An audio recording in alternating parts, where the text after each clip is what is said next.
Welcome to Presha law tutorial. Hello learners, कैसे हैं आप? आई होप आप अच्छे होंगे और अपनी स्टडी कर रहे होंगे। जैसा कि हमारी लेक्चर सीरीज़ चल रही है legal research and moot court subject पर, और लास्ट वीडियो में हमने इंट्रोडक्शन पढ़ा था मूटिंग के बारे में और मूट कोर्ट के बारे में, रियल कोर्ट के बारे में और जुडिशियल सिस्टम के बारे में, हायरार्की ऑफ कोर्ट्स के बारे में। और आज हम पढ़ेंगे स्ट्रक्चर ऑफ मूट कोर्ट।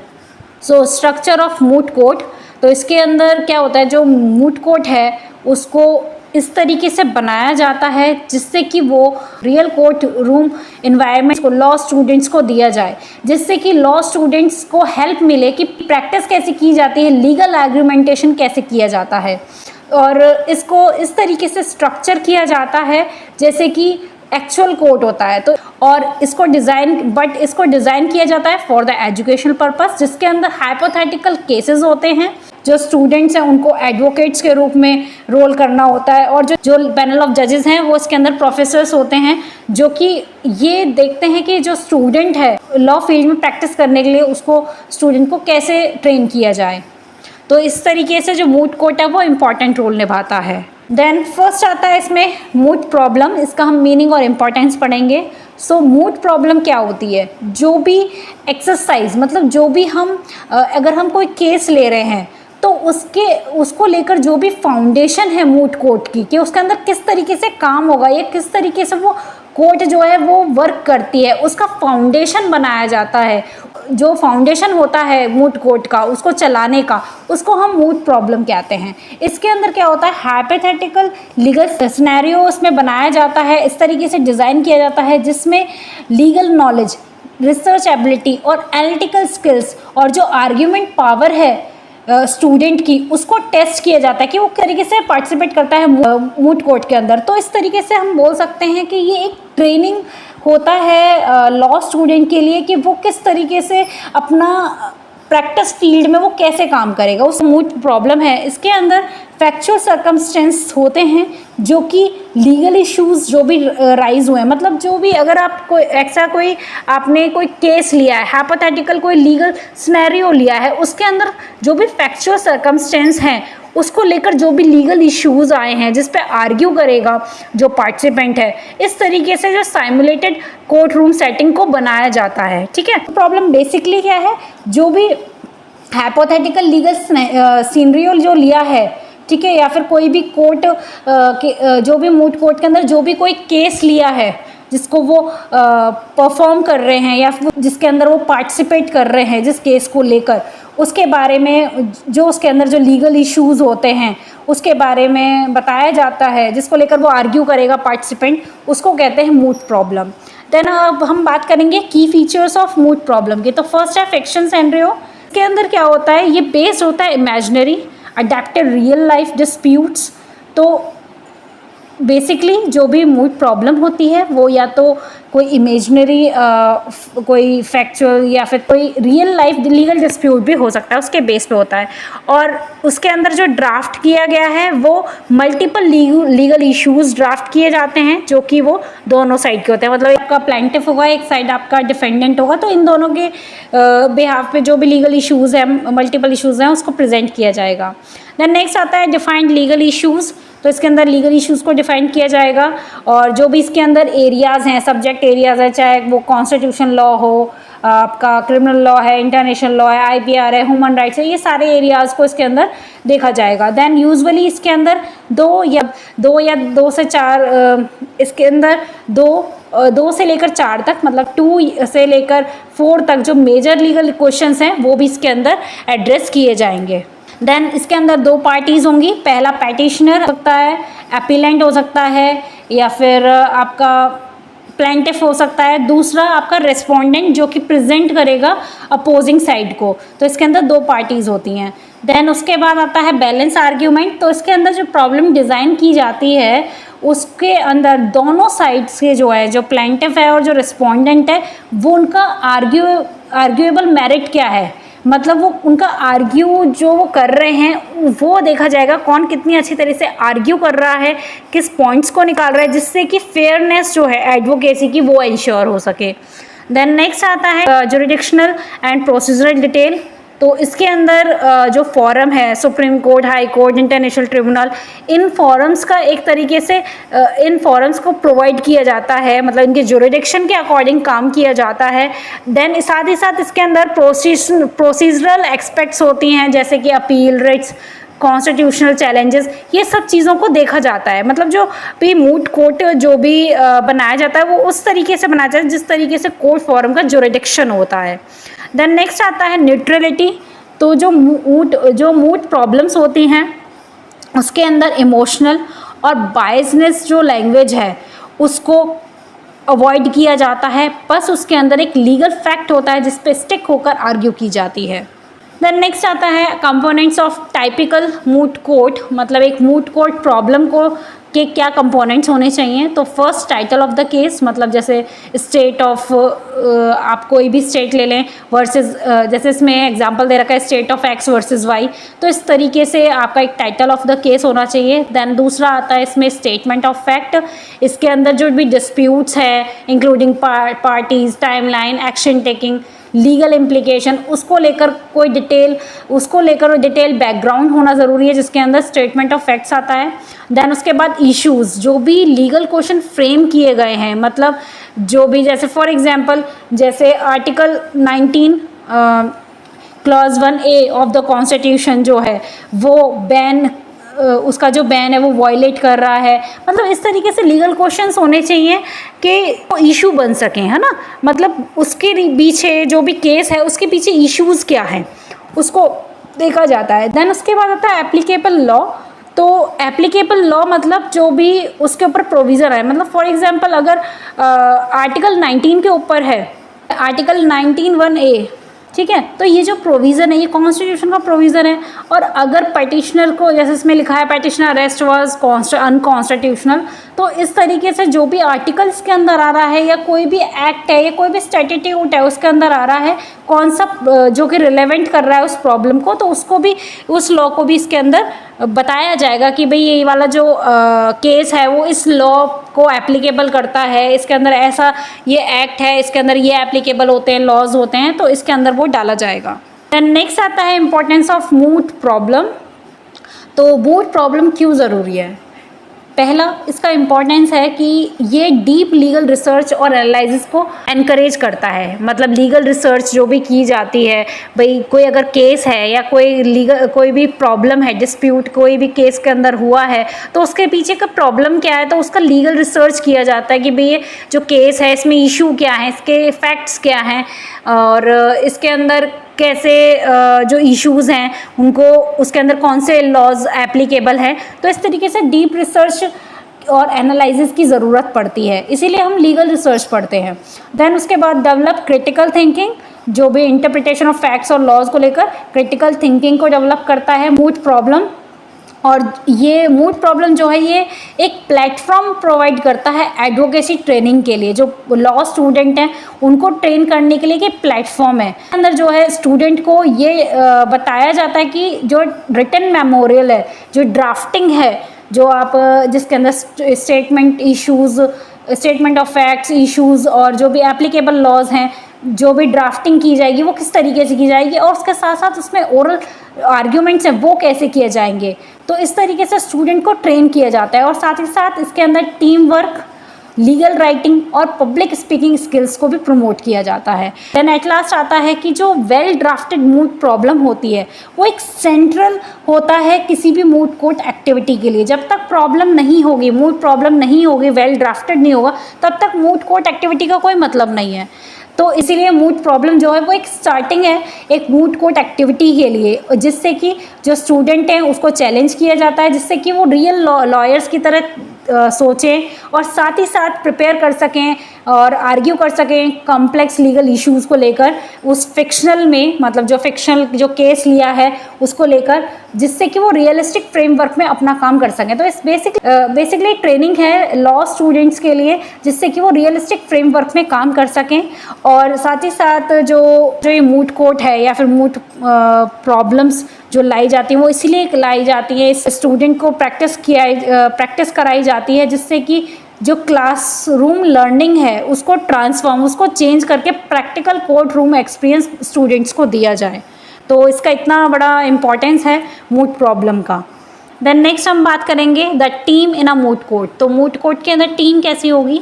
सो जो मूड कोर्ट की टीम है वो टाइपिकली 2 या 4 मेंबर्स तक होते हैं, जिसमें वो लोग कोलैबोरेट करके प्रिपेयर करते हैं, आर्ग्यूमेंट प्रेजेंट करते हैं मूड कोर्ट प्रॉब्लम के बेस पे। मतलब मूड प्रॉब्लम दी गई है उससे रिलेटेड वो प्रिपेयर करते हैं अपना आर्ग्यूमेंट, अपना जो भी उनको जो भी रिसर्च करनी है उस प्रॉब्लम को लेकर, तो लॉ स्टूडेंट्स उसको प्रिपेयर करते हैं। और साथ साथ जो ईच मेंबर जो होते हैं, जो उसके अंदर जो मेंबर्स होंगे मूड कोर्ट में या मूड कोर्ट टीम में, उनके पास हर एक बंदे के पास एक स्पेसिफिक रोल होगा और रिस्पॉन्सिबिलिटी दी जाएगी। किसी को रिसर्च करने के लिए दिया है, किसी को राइट ड्राफ्टिंग के लिए दिया, किसी को बोलने के लिए दिया जाएगा। तो इस तरीके से रिस्पॉन्सिबिलिटी जो है वो शेयर की जाती हैं। तो देन हम उसके बाद बात करेंगे इस पर रोल एंड रेस्पॉन्सिबिलिटीज़ क्या होती हैं। तो फर्स्ट आता है स्पीकर या ऑरलिस्ट, मतलब जो बोलेगा। तो इसके अंदर यूजुअली 2 मेंबर स्पीकर होते हैं जो कि ओरल राउंड में बोलते हैं, और जो दोनों टीम्स जो होती हैं जज के सामने वो अपना अपना आर्ग्यूमेंट्स पेश करती हैं। हर टीम से एक बंदा जाता है, और इसके अंदर जो रेस्पॉन्सिबिलिटी होती है स्पीकर की वो ये होती है कि वो फैक्ट्स और लीगल इशू में मास्टरिंग हो, उसको पता हो कि वो फैक्ट्स कौन से वो बोल रहा है, क्या लीगल इश्यूज उसको प्रेजेंट कर रहा है, उसको पता होना चाहिए। देन उसको प्रिपेयर करना है क्लियर पर्सुएसिव ओरल सबमिशन, जिससे कि सबको क्लियरली समझ में आए कि किस तरीके से केस है या किस तरीके से मूड प्रॉब्लम है, उसको प्रेजेंट करना आ सके। देन उसके बाद जो भी अगर कोई जो भी जज है वो कोई भी क्वेश्चन अगर वो पूछता है तो उसका आंसर उसे कॉन्फिडेंटली देना आना चाहिए। देन साथ ही साथ बहुत इंपॉर्टेंट चीज़ है कि वो टाइम मैनेज करे इफेक्टिवली जब वो ओरल प्लीडिंग करे। नेक्स्ट आता है रिसर्चर। तो जो इसके अंदर जो टीम होती हैं, टीम मेंबर्स होती हैं, वो जो रिसर्चर है वो क्या करता है, उसका फोकस क्या होता है कि वो लीगल रिसर्च जो है इशू को लेकर, जैसे स्टेटमेंट ऑफ फैक्ट्स बने, देन लीगल इश्यूज जब बनेंगे या लीगल क्वेश्चंस जो होंगे उसके रिगार्डिंग वो लीगल रिसर्च करेगा। भाई कौन से लॉ एप्लीकेबल होगा, किस तरीके से फैक्ट्स में वो यूज़ होगा, तो इस तरीके से वो डिटेल्ड लीगल रिसर्च करेगा इशू पे। रिसर्चर का ये काम है। देन उसके बाद जो भी रिलेवेंट केस लॉ है, स्टैट्यूट है या सेकेंडरी मटेरियल है उसको गैदर करेगा, उसको कलेक्ट करेगा। देन ड्राफ्टिंग, और जो भी ड्राफ्ट किया गया रिटन सबमिशन में है ना, तो उसको असिस्ट करेगा। और आइडेंटिफाइंग आर्ग्यूमेंट्स और काउंटर आर्ग्यूमेंट उन दोनों को रिसर्च करेगा, उन दोनों को लेकर। देन नेक्स्ट आता है राइटर, ड्राफ्ट्स पर्सन। जो राइटर होगा वो क्या काम करेगा, वो उसके अंदर यूजुअली 1 और मोर टीम मेंबर होते हैं जो कि ड्राफ्ट करते हैं उस मेमोरियल को, और वो जो कि क्लियरली और ऑर्गेनाइज्ड मैनर में होना चाहिए, और प्रॉपर लीगल साइटेशंस होनी चाहिए, उसके अंदर फॉर्मेटिंग होनी चाहिए, और साथ ही साथ रिव्यू और प्रूफ रीडिंग भी होनी चाहिए उस डॉक्यूमेंट को, जिससे कि एक्यूरेसी निकल के आए। देन नेक्स्ट आता है मेंटर एंड कोच। ये ऑप्शनल होता है बट ये बहुत ज़रूरी होता है। इसीलिए इसके अंदर क्या होता है, जो फैकल्टी मेंबर है या सीनियर स्टूडेंट है या कोई लीगल प्रोफेशनल है, वो क्या काम करता है, वो गाइड करता है लीगल रिसर्च में। जो प्रेजेंटेशन स्किल है उस टीम को उस तरीके से गाइड किया करेगा। जो भी फीडबैक है मेमोरियल ड्राफ्ट्स को लेकर उसको चेक करके उसका फीडबैक प्रोवाइड करेगा। देन जो भी स्ट्रेटेजी है या फिर जो प्रिपेयर करना है उस टीम को कंपटीशन के लिए, तो उसको वो हेल्प करेगा। तो इस तरीके से ये 4 पॉइंट्स हैं, और ये 4 मेंबर्स बोल सकते हैं, टीम मेंबर्स हैं, ये वर्क करते हैं प्रिपेयर करने के लिए स्टूडेंट्स को और अपनी स्किल्स को अपग्रेड करने के लिए प्रैक्टिस फील्ड में। देन नेक्स्ट आता है इसमें टीम वर्क एसेंशियल्स। तो टीम वर्क के लिए क्या इंपॉर्टेंट है, पहला कोलैबोरेशन, सब लोग जो भी नॉलेज है, रिस्पॉन्सिबिलिटी है, वो मेंबर्स आपस में शेयर करें। देन उसके बाद प्रैक्टिस, रेगुलर मूड सेशंस और रिहर्सल होना ज़रूरी है, जिससे कि वो इम्प्रूव कर सकते हैं अपने जो भी डिलीवरी है या फिर ओरल आर्ग्यूमेंट्स है वो कैसे अपनी बातों को रखेंगे, तो उसको इम्प्रूव किया जा सके। दैन डिवीज़न ऑफ वर्क, किस तरीके से क्या वर्क है उसका क्लियर एलोकेशन होना चाहिए। भी रिसर्च है, राइटिंग है, स्पीकिंग रोल्स है, वो कौन कौन है, तो टीम में ये इस तरीके से मैनेज होना चाहिए। दैन उसके बाद टाइम मैनेजमेंट, एक प्लान करना चाहिए डेडलाइन की, रिसर्च है, मेमोरियल सबमिशन है या फिर प्रिपरेशन है, वो किस तरीके से हुआ, उसका टाइम मैनेजमेंट होना बहुत ज़रूरी है। Then at last moot court बनाने के लिए टीम में बैलेंस होना बहुत ज़रूरी है कि राइटिंग, रिसर्च और ओरल स्किल्स को लेकर। देन स्ट्रॉन्ग टीम वर्क होगा तो इससे कॉन्फिडेंस, आर्ग्यूमेंट्स को भी शेप किया जाएगा और इससे क्या होता है, मूड कोर्ट कॉम्पिटिशन में भी सक्सेस होने के बहुत अच्छे चांसेस हो जाते हैं। देन नेक्स्ट आता है मेमोरियल। तो मेमोरियल क्या होता है, तो जो मूड कोर्ट टीम होती है वो क्या करती है, वो प्रिपेयर करती है एक रिटन सबमिशन जो मेमोरियल कहलाता है और उसके अंदर लीगल आर्ग्यूमेंट्स होते हैं जो कि मूड कोर्ट प्रॉब्लम्स के बेस पे होते हैं। ये स्ट्रक्चर्ड होना चाहिए, डिटेल्ड होना चाहिए और लीगल अथॉरिटीज़ के अकॉर्डिंग होना चाहिए। देन फर्स्ट इसमें आता है how to approach a problem. तो प्रॉब्लम को कैसे अप्रोच किया जाता है, फर्स्ट रीड किया जाएगा, अंडरस्टैंड किया जाएगा कि मूड जो भी मूड प्रॉब्लम है उसको थॉरोली उसको पढ़ा जाएगा कि उसके अंदर किस तरीके से केस है। मतलब फॉर एग्जांपल अगर कोई मर्डर केस है तो उसके सारे फैक्ट्स जो है उसको थॉरोली पढ़ा जाएगा, क्या क्या फैक्ट्स हैं, किसने कब कैसे क्या इंटेंशन रखी, किस तरीके से मर्डर हुआ। तो इस तरीके से सारे फैक्ट्स हैं उसको एनालाइज किया जाएगा और उसके अंदर जो पार्टीज़ हैं और जो वो क्लेम करें उसको आइडेंटिफाई किया जाएगा। देन नेक्स्ट आता है ब्रेक डाउन द प्रॉब्लम। जो भी प्रॉब्लम्स हैं उसको सेपरेट फैक्चुअल डिटेल्स बनाया जाएगा, जिससे क्योंकि लीगल इश्यूज जो होते हैं वो फैक्चुअल डिटेल्स जो हैं उससे ही आते हैं, उसको सेपरेट किया जाएगा और उसके अंदर कोई कॉन्फ्लिक्टिंग नहीं होना चाहिए, मतलब कन्फ्लिक्ट नहीं होना चाहिए और कोई एम्बिगस नहीं होना चाहिए फैक्ट का, उसमें क्लियरली होना चाहिए। देन आइडेंटिफाई लीगल इश्यूज़ को लिया जाएगा, मतलब कि की क्वेश्चंस होंगे, जैसे फॉर एग्जांपल अगर कोई मर्डर केस है तो उसके पीछे जो भी कोई अगर मान लो इंटेंशन है तो वो क्या था, इंटेंशन के बाद उसने कौन सा वेपन यूज़ किया है। तो इस तरीके से जो इश्यूज़ है वो इसके अंदर आइडेंटिफाई किए जाएंगे। लीगल क्वेश्चन उसके अंदर जो भी फैक्ट्स होंगे उसके पीछे कोई ना कोई क्वेश्चन ज़रूर होगा, तो उस इश्यूज़ को आइडेंटिफाई किया जाता है। देन रिसर्च द लॉ, जो भी लॉ उससे रिलेटेड, अगर मर्डर है तो आईपीसी है तो उससे रिलेटेड जो भी स्टैट्यूट है या फिर आपका कॉन्स्टिट्यूशन प्रोविज़न कोई आ रहा है या केस लॉ रिलेवेंट है उस इशू पे तो उसको रिलेट किया जाएगा। देन उसके अंदर लीगल प्रिंसिपल, प्रेसिडेंट मतलब प्री डिसाइडेड केसेस और जो स्कॉलरली कमेंट्रीज़ हैं वो भी इसके अंदर देखी जाएंगी। यही रिसर्च का काम होता है इसमें। देन नेक्स्ट आता है डेवलप आर्ग्यूमेंट्स। देन उसके बाद आर्ग्यूमेंट्स जो है वो बनाए जाएंगे। अगर आप प्लेंटिफ साइड है या आप डिफेंडेंट साइड हैं तो उस तरीके से वो अपनी साइड से सपोर्ट करेगा आर्ग्यूमेंट्स के ज़रिए अपने इश्यूज़ को। तो इस तरीके से आर्ग्यूमेंट्स को डेवलप किया जाएगा। अगर काउंटर आर्ग्यूमेंट्स है तो उस तरीके से अपोज कैसे करना है, तो वो सारी चीज़ें प्रिपेयर की जाएंगी। देन नेक्स्ट आता है इसमें ऑर्गेनाइज और मेमोरियल। तो इसके अंदर लॉजिकल फ्लो होना चाहिए और इसके अंदर लॉजिकल फ्लो होना चाहिए जिसके अंदर फैक्ट्स, इशू, आर्ग्यूमेंट और कंक्लूजन, ये चारों चीज़ें इसके अंदर इंक्लूड होनी चाहिए। देन नेक्स्ट आता है identifying the issues using different resource authorities.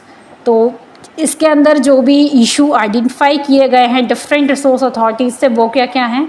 तो फर्स्ट प्राइमरी लीगल सोर्स का मतलब होता है जो पहला जो ओरिजिनल लीगल सोर्स होता है, जैसे कॉन्स्टिट्यूशन ये ओरिजिनल है, स्टैट्यूट है, कोई एक्ट आप यूज़ कर रहे हैं, कोई रेगुलेशन यूज़ कर रहे हैं रिलेवेंट टू प्रॉब्लम, तो आपका प्राइमरी सोर्स है। लैंडमार्क केस है कोई या फिर रिसेंट कोई जुडिशियल डिस्कशन है केस लॉ पे, तो ये सब प्राइमरी लीगल सोर्स में आते हैं। देन सेकेंडरी आता है, तो सेकेंडरी लीगल सोर्स में क्या आता है, कमेंट्रीज जो भी लीगल स्कॉलर्स की है, law journals, articles, text books या इंटरनेशनल ट्रीटीज़ है, ठीक है। तो ये सारी चीज़ आपकी सेकेंडरी सोर्स में आती है। किसी को लेकर कोई भी चीज़ अगर आपकी बनाई गई है, आर्टिकल लिखा गया है, तो वो सेकेंडरी सोर्स में आता है। अगर आप वो यूज़ कर रहे हैं अपने सपोर्टिंग ऑफ मटेरियल में तो उसको आप यूज़ कर सकते हैं। देन उसके बाद सब्सटेंशिएशन ऑफ आर्ग्यूमेंट्स। इसके अंदर जो भी ईच आर्ग्यूमेंट्स हैं जो रिलेवेंट अथॉरिटीज़ से रिलेटेड, उसका सपोर्ट क्या है, मतलब उसके सपोर्ट में क्या क्या चीज़ है। जैसे आप सेक्शन यूज़ कर रहे हैं स्टैट्यूट का, कोई प्री डिसाइडेड केस यूज़ कर रहे हैं, उस तरीके से उसका रिलेटेड चीज़ क्या है, उसकी सपोर्टिव चीज़ क्या है आर्ग्यूमेंट्स की, तो वो उसके अंदर इंक्लूड होती है। फैक्ट्स जो भी लॉजिकल आप लॉ को अप्लाई कर रहे हैं उस प्रॉब्लम को लेकर वो कैसे कर रहे हैं, या फिर कोई कन्फ्लिक्ट है जो अथॉरिटीज़ या इंटरप्रेटेड डिफरेंसेस हैं उसको एड्रेस किया जाता है। उसके बाद आता है how to quote cases and other authorities in the memorial. तो इसके अंदर साइटेशंस जो यूज़ की जाती हैं जैसे केस नेम, वॉल्यूम, रिपोर्टर, मतलब आप कोई अगर रेफरेंस दे रहे हैं आप किसी केस का या स्टैट्यूट का या बुक आर्टिकल का, तो उसको किस तरीके से जो मेमोरियल के अंदर किस तरीके से उसको डाला जाएगा, कौन से स्टाइल में डाल रहे हैं, ब्लू बुक स्टाइल या ओस्कोला स्टाइल में। तो ये एक साइटेशन स्टाइल्स होती हैं, मतलब लिखने का तरीका, ठीक है। जैसे इसमें फॉर्मेट दे रखा है, जैसे case name, volume, reporter page. तो जैसे Keshavanandan Bharati case versus state of Kerala, ठीक है, केस नेम ही आ गया, ईयर आ गया, उसके बाद उसका जो सुप्रीम कोर्ट का केस है। तो इस तरीके से जो है एक फॉर्मेट में दिया जाता है। इसके अंदर बहुत सारे फॉर्मेट्स आते हैं, ठीक है। तो ऐसे ब्लू बुक जैसे है इसमें, तो ब्लू बुक स्टाइल में इस तरीके से आता है। देन इसके अंदर name of act, section number, तो इस स्टाइल में इसमें लिखा जाता है, मतलब एक पैटर्न होता है मेमोरियल में भी साइटेशन स्टाइल का, ठीक है। देन आता है उसके बाद क्योटिंग विद इन अ टेक्स्ट। अगर आप कोई टेक्स्ट उसके अंदर अगर आपने लिखा है तो उसके अंदर फुट नोट्स एंड नोट्स, जो भी डिटेल साइटेशन है वो मेंशन की जाती हैं, जो भी आप केस, स्टेटिट्यूड, जो भी टेक्स्ट में यूज़ कर रहे हैं उसका नाम आता है। देन उसके बाद आता है लास्ट में बाइब्लोग्राफी। तो इसके अंदर एक कंप्लीट लिस्ट होती है सोर्सेज की, कि आपने कौन कौन सी चीज़ें इसमें कंसल्ट, कौन से सोर्सेज कंसल्ट किए हैं। अगर आपने उसके अंदर कोई बुक कंसल्ट की है, या कोई भी आपने आर्टिकल यूज़ किया है, या फिर कोई भी आपने यहाँ तक कि आपने अगर कोई केस यूज़ किया है, स्टैटिट्यूड यूज़ किया है, तो ये सारी चीज़ें इसके अंदर आती हैं। और इसके अंदर प्रॉपरली अल्फ़ाबेटिकली और सरनेम और टाइटल्स के अकॉर्डिंग इसको अरेंज किया जाता है। देन फॉर एग्जांपल फॉर्मेट से रखें, अगर बुक है तो author, title, edition, publisher, year. Case डाल रहे हैं तो case name, reporter, year. Statute है तो इस तरीके से लिखा जाता है। आर्टिकल अगर आप कोई डाल रहे हैं तो उसके अंदर author, article name, journal, volume, page, year. तो इस तरीके से पैटर्न और फॉर्मेट यूज़ किया जाता है। देन एट लास्ट आता है समरी। तो इसके अगर मैं शॉर्ट में समरी या कंक्लूजन बताऊं आपके मेमोरियल में, तो यही है कि मूड प्रॉब्लम को अप्रोच करने के लिए मैथेटिकली करना होता है उसे, जिसके अंदर आप इश्यूज़ को आइडेंटिफाई करेंगे और लॉ, कौन सा लॉ एप्लीकेबल है उसको रिसर्च करेंगे। देन उसके बाद प्राइमरी और सेकेंडरी सोर्सेज यूज़ किए जाते हैं। सब्सटेंशिएट आर्ग्यूमेंट्स दोनों साइड के जो हैं उसको, उसके लिए, ठीक है, मतलब उसके फेवर में, सपोर्ट में, आर्ग्यूमेंट्स के सपोर्ट में प्राइमरी और सेकेंडरी सोर्स को यूज़ किया जाता है। देन अथॉरिटीज़ जो है उसको साइट किया जाता है एक यूनिफॉर्म स्टाइल में, है ना। जो भी आप साइटेशंस यूज़ कर रहे हैं या भी कोई भी चीज़ आप यूज़ कर रहे हैं तो with in a uniform style में यूज़ किया जाएगा मेमोरियल के अंदर। और बाइब्लोग्राफी जो है वो आपका एक डिटेल्ड होना चाहिए, जिससे कि अंदर आप सर्च स्कोप दिखा सकें। तो इसी वजह से हम ये जो लीगल रिसर्च है वो हमारे लिए इसलिए इम्पॉर्टेंट रोल प्ले करता है, क्योंकि जब हम मूट कोर्ट में जो मूट प्रॉब्लम पे अगर हम प्रैक्टिस करते हैं, है ना, तो स्टूडेंट अगर प्रैक्टिस करता है तो उसके अंदर जो ड्राफ्ट किया जाता है उसका भी बहुत इंपॉर्टेंट रोल होता है। तो इस तरीके से उसको प्रैक्टिस कराई जाती है ड्राफ्टिंग करने की। देन नेक्स्ट आता है ओरल प्लीडिंग। तो ओरल प्लीडिंग क्या होता है कि जो वर्बल प्रेजेंटेशन है लीगल आर्ग्यूमेंट का बिफोर अ बेंच ऑफ जजेस, वो कैसा होगा, ठीक है। तो इसके अंदर ये एक बहुत इंपॉर्टेंट स्टेज है, क्रूशियल स्टेज है एक मूटर के लिए, जो बोल रहा है कि वो किस तरीके से कम्युनिकेट कर रहा है अपने केस को, कैसे इफेक्टिव तरीके से वो बता रहा है। तो फर्स्ट इसमें आती है qualities of good mooter. First clarity, वो क्लियर बोले, ऑडिबल होना चाहिए, और जज को, जो भी सामने जो पैनल ऑफ जजेस हैं, जो भी आपके प्रोफेसर बैठे हैं जजेस के रूप में, तो वो अंडरस्टैंड कर सकें आपके हर शब्द को। देन उसके बाद आता है कॉन्फिडेंस, के जो अभी आर्ग्यूमेंट्स आप प्रेजेंट करें वो कॉन्फिडेंटली करें, without hesitation, without nervousness. Then उसके बाद प्रिपरेशन, आपको नॉलेज होनी चाहिए, थॉरो नॉलेज होनी चाहिए आपके फैक्ट्स की, लॉज की, केस प्री डिसाइडेड केसेस की, जिससे कि आप अपने आर्ग्यूमेंट्स को सपोर्ट कर सकें, आपको नॉलेज हो सके। बाय द वे, अगर जज अगर कोई क्वेश्चन पूछ रहा है तो उसको वो क्लियरली एनालाइज करके वो उसको आंसर दे सके। दैन एनालिटिकल एबिलिटीज़ होनी चाहिए, वही जो आंसर, जो भी अगर जज कोई क्वेश्चन पूछता है इफेक्टिवली वो उसको सोचे और उसको आंसर अच्छे से दे सके। देन उसके बाद परसुएसिव लॉजिकल रीजनिंग होनी चाहिए, जिससे कि वो कोर्ट को कन्विंस कर सके अपने आर्ग्यूमेंट्स को लेकर। देन उसके बाद टाइम मैनेजमेंट होना चाहिए, जो भी टाइम अलॉटेड उसको दिया है उसके लिए वो उसी अलॉटेड टाइम में काम करे, रश में या फिर ज़्यादा एक्सीड लिमिट में काम ना करे। उसके बाद कंपोजर, मतलब मेंटेन करे काम, अंडर प्रेशर काम में ना हो, इंटरप्शन नहीं होनी चाहिए, क्लियरली एक काल्म तरीके से काम वो करे, अपने केस को वो प्रेजेंट करे। देन नेक्स्ट आता है लैंग्वेज। तो इसके अंदर फॉर्मल और रिस्पेक्टफुल लैंग्वेज यूज़ की जाती है, जो कि कोर्ट सेटिंग्स में अप्रोप्रिएट होती है। देन स्लैंग यूज़ नहीं कर सकते। एक कोई एक्सप्रेशन है या कैजुअल टोन है उसको आप यूज़ नहीं कर सकते। Simple precise legal terminology use करना चाहिए जो कि वो इजी टू फॉलो हो मोटर, और एक कंप्लीट सेंटेंस को वो बोले विदाउट फिल्टरिंग वर्ड्स, जैसे लाइक यू नो, इस तरीके से जो फिल्टर वर्ड्स है उसको अवॉइड करें। कोशिश यही की जाती है कि लैंग्वेज जो हो वो सिंपल हो, जो कि वो दूसरों के समझ में आए। देन मॉडरेट पेस हो, ना तो ज़्यादा तेज़ ना ही ज़्यादा कम, मेंटेन हो। देन नेक्स्ट आता है कोर्ट मैनर। कोर्ट मैनर होना बहुत ज़रूरी है कि कोर्ट का आप डिसरेस्पेक्टफुल नहीं कर सकते, ठीक है। कोर्ट को जो है वो ऑलवेज़ एड्रेस किया जाएगा respectfully. May it please the court, मतलब इस तरीके से एग्जाम्पल दे रखा है कि कोर्ट को रेस्पेक्टफुली एड्रेस किया जाएगा हमेशा। देन उसके बाद जब आप बोल रहे हैं तो आप बैठ के नहीं, आप खड़े होके उसको आप एड्रेस करें कोर्ट को। देन इंटरप्ट ना करें जज जो कुछ बोल रहे हैं या अपोजिंग काउंसिल अगर कुछ बोल रहा है, ध्यान से सुने। रेस्पॉन्डली जो है पोलाइटली वे में क्वेश्चन जो अगर उन्होंने पूछा तो रिस्पॉन्ड पोलाइटली करें।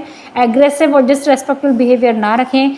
प्रॉपर टाइटल यूज़ करें जजेस और अपोनेंट्स के लिए, और कोर्ट रूम के जो प्रोटोकॉल है, इंस्ट्रक्शन है जो जजेस के द्वारा दिए गए हैं उसे फॉलो किया जाए। तो इस तरीके से डेकोरम मेंटेन करने के लिए आपको ट्रेन किया जाता है मूट कोर्ट्स के द्वारा। देन नेक्स्ट आता है अपीयरेंस एंड प्रेजेंटेशन। तो ड्रेस फॉर्मली होनी चाहिए, suit tie for man and professional attire for women. उसके बाद good grooming, neat hair and clean shoes, minimal accessories. तो इस तरीके से आप मतलब प्रोफेशनल लुकिंग, आपकी अपीयरेंस अच्छी होनी चाहिए। Use confident body language, maintain good posture, eye contact with जजेस, डिस्ट्रैक्शन को अवॉइड करें, गेस्चर को, मूवमेंट्स को। नोट्स जो हैं वो स्पार्कलिंगली होनी चाहिए आपके, आप जो बोल रहे हैं। और जो भी रीडिंग है, मतलब ऐसा नहीं कि आप बोलते चले जा रहे हैं, बोलते चले आप रीड कर रहे हैं कुछ, तो इस तरीके से नहीं होना चाहिए। आप यूज़ कर रहे हैं, आप मेन पॉइंट्स यूज़ कीजिए जिससे क्लियरली डिफाइन हो सके, इस तरीके से प्रेजेंटेशन करें। और जो भी गेस्चर आप यूज़ कर रहे हैं वो इंपॉर्टेंट पॉइंट्स के लिए एक मॉडरेटली गेस्चर आप यूज़ कर सकते हैं। देन नेक्स्ट है emphasis on the law.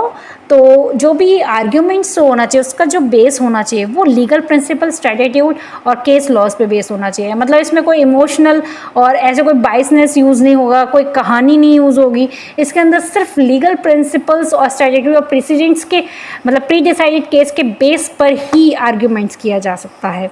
Then emotional appeal और इररिलेवेंट पर्सनल ओपिनियंस इसके अंदर अवॉइड किए जाते हैं, ठीक है। उसके बाद क्लियरली लिंक फैक्ट्स हैं, जो भी एप्लीकेबल लॉज हैं वो, और इसे लॉज हैं वो इसमें क्लियरली लिंक होने चाहिए, और वो कैसे सपोर्ट कर रहे हैं आपके आर्ग्यूमेंट्स को, इसको भी एक्सप्लेन करना आना चाहिए।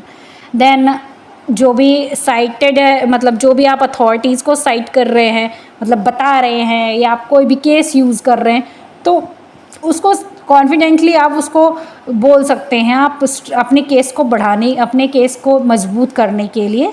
देन उसके बाद जो भी वीकनेस हैं आपके केस में, ऑनेस्टली उसको एड्रेस कीजिए, और जो भी अपोनेंट्स के आर्ग्यूमेंट है उसे अपोज करिए। जब आपको ज़रूरत लगती है तो उसको अपोज भी करिए, आपको वो भी राइट है। देन लीगल रीजनिंग पे आपको फोकस करना है, ना कि नरेशन ऑफ फैक्ट्स पे। मतलब अपनी तरफ से कोई आप नरेट नहीं कर सकते फैक्ट्स को, लीगल रीजनिंग इसके अंदर फोकस की जाती है।